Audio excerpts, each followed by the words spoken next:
I always had the passion about women in business, women's leadership. And I always wondered why we are so underrepresented in so many sectors. I think the first question that I'm going to ask all of you, why women entrepreneurs are important for business, Your Excellency? Well, first, I want to thank everyone for the great organization and for being here. There's one verse that I like very much, and it's the beginning of research that the IMF did on women participation. And the word that is used is that women participation is macro-critical. And that is extremely important. It's how you move from just thinking about a minority that needs more representation into the economic gains to society from women participation. So I think what has happened over time is the ability for us to quantify in numbers to GDP, to employment, to productivity, to even wage increases to men, because as the society becomes more productive, also pay for men becomes higher. So I believe that the idea of quantification of this cause is extremely important. It has taken governments through policies to push the agenda.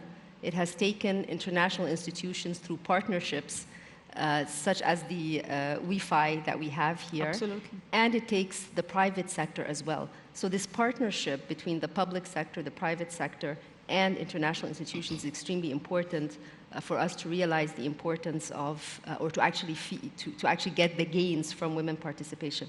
Entrepreneurship is, and as we just heard from the two fantastic ladies before, and I salute them, for the work. For example, the Flat Six Labs in Egypt is an example where entrepreneurship is cherished. It is actually pushed forward.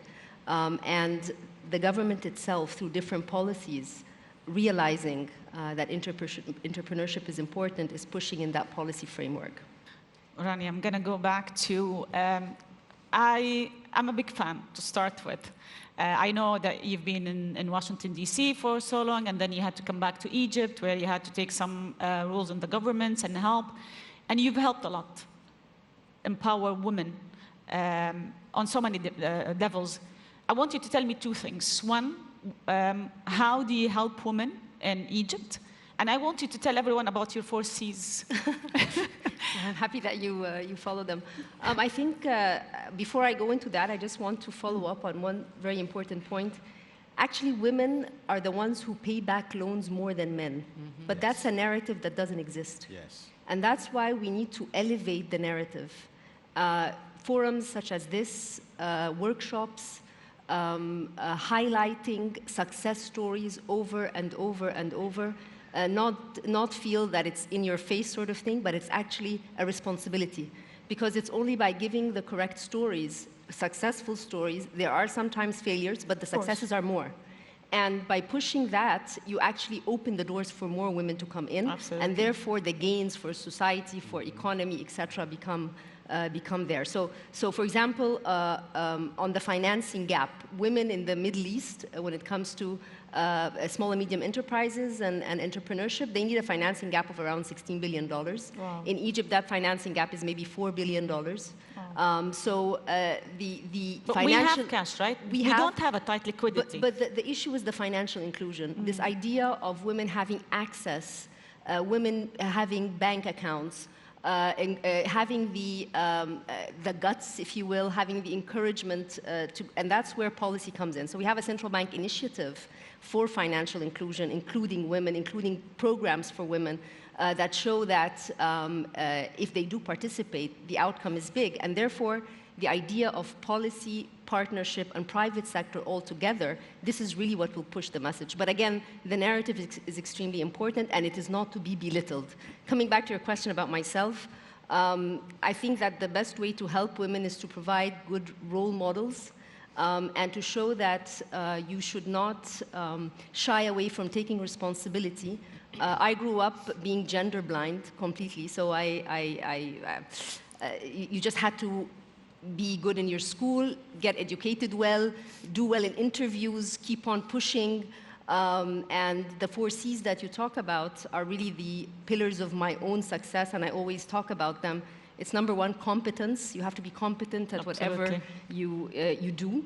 And that goes, or you get this competency through education and through having a niche that everyone recognizes. The second is connections. Yes. And connections are not to be belittled, but nobody wants to connect with you unless you're competent. Absolutely. So it's not just connections for the sake of it, but you have to really, and one connection brings you to someone else just if you are competent. The third one is confidence. And there's a very silver lining between confidence and arrogance. Absolutely. And that comes from your competence. If you are competent, you bring your subject matter to life in a very entertaining way. People trust you. You create that credibility around you. And then the fourth one, which is charm. Yeah. You do have that. I have been in rooms where I'm the only woman. I don't see that. I don't want to be the only in the room, but I want to be the best in the room. Yeah. And that is very important. You have to be aware of your surrounding. I've always been with older men. I know better. How do I address that? I have been with subordinates who are twice my age. How do I deal with that? So there's this emotional intelligence that comes over time.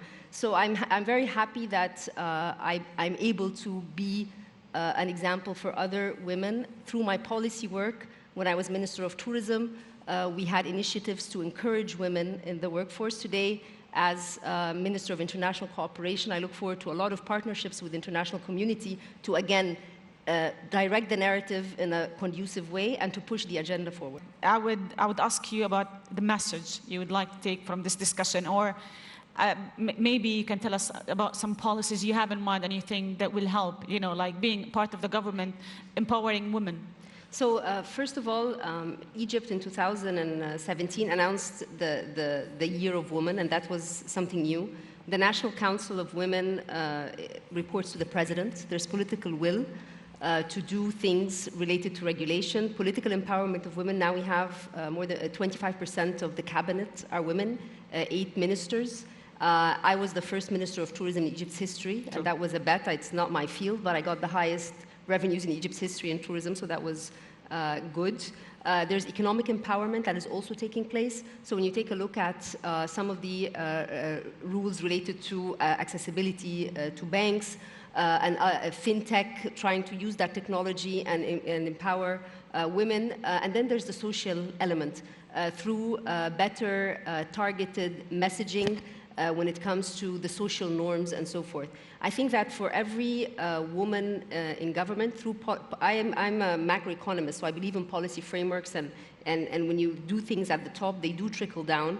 And the private sector today, especially corporates, whether it's the environment or inclusion, this is the way your stock is going to go up. Yes. So people do expect responsible business and do expect a lot from CEOs, and their trust in CEOs is sometimes bigger than governments. And that's where the partnership and the stakeholder partnership should come in all the time. But for every woman who's in public office, I feel that our responsibility is double.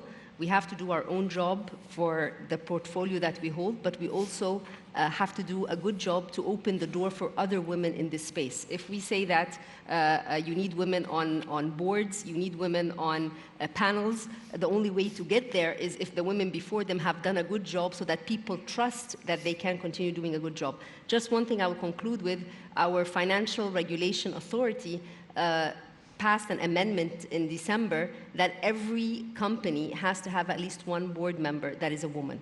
So this is also, through regulation, a way to push when it comes to women empowerment. SDGs are around the corner, and for the parity, which is the SDG number 5, unless you work more on women, we will not be able to get the other 16 as well. So that's the message I would have.